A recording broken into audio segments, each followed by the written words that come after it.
Si te hago la pregunta, ¿cuál crees que es el videojuego más odiado del mundo? ¿Qué responderías? Algunos dirán Fallout 76 porque tenía muchos bugs y los servidores estaban demasiado rotos. Otros pensarán en No Man's Sky, que en su lanzamiento prometía un universo infinito y terminó decepcionando. También están los infames Right to Hell Retribution o Victories Over the Road Racing, considerados bromas de mal gusto disfrazadas de videojuegos. Pero entre todos ellos hay un título que se lleva la corona simbólica, un juego que marcó un antes y un después, no por su grandeza, sino por su fracaso, el que muchos señalan como uno de los factores del primer gran colapso de la industria. Hoy te contaré la historia de E.T. para Atari 2600, el videojuego más odiado de la historia.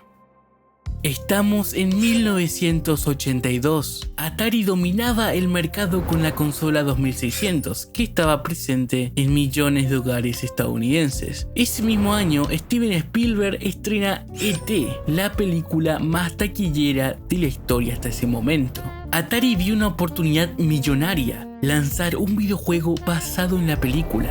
Pero había un problema. La licencia se cerró a mediados de julio. Y el juego debía estar listo para la campaña navideña. Eso dejaba apenas 5 semanas para desarrollarlo. El encargado fue Howard Scott Warshaw, un joven programador que ya había demostrado talento en otros proyectos como Yard's Revenge. Pero ni siquiera el más brillante podía crear un juego de calidad en tan poco tiempo. El reloj corría. La presión aumentaba y lo imposible estaba a punto de ocurrir.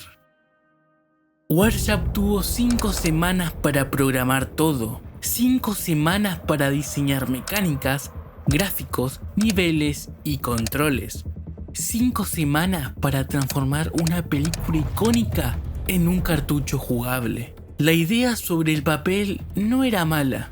El jugador debía ayudar a E.T. a recolectar piezas de un teléfono interestelar, esquivar a científicos y policías y finalmente regresar a casa.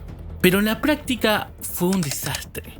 Los agujeros en el terreno eran un suplicio. E.T. caía constantemente y salir de ellos podía tardar minutos enteros. Los controles eran imprecisos, el objetivo no estaba claro y la experiencia general era confusión y frustración. La diversión brillaba por su ausencia. Warshaw, años después, admitió que simplemente no había tiempo. Atari quería un éxito navideño, no importaba cómo. Y lo que terminó entregando fue una pesadilla disfrazada de videojuego. El juego llegó a las tiendas en diciembre de 1982. Atari fabricó alrededor de 5 millones de copias, confiando en que sería el éxito de la temporada.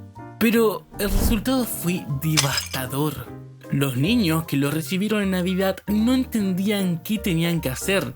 Los padres lo devolvían a las tiendas. Las críticas fueron implacables. Atari logró vender solo alrededor de 1,5 millones de unidades y perdió millones de dólares en devoluciones y stock sin vender. La leyenda cuenta que cartuchos sobrantes fueron enterrados en un vertedero de Alamogordo, Nuevo México.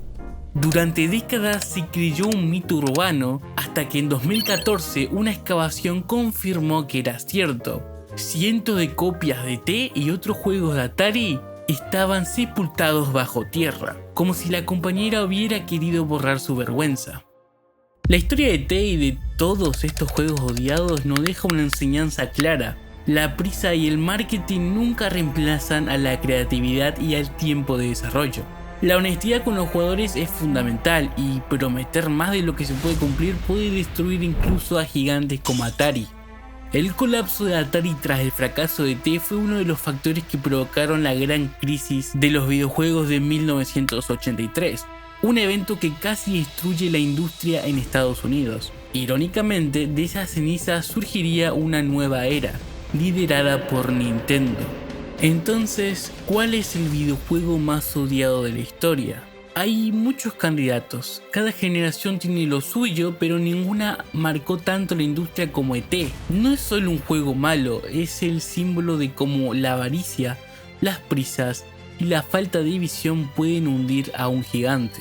Un recordatorio de que detrás de cada cartucho, de cada disco y de cada descarga digital hay sueños, expectativas y a veces fracasos que se convierten en leyenda.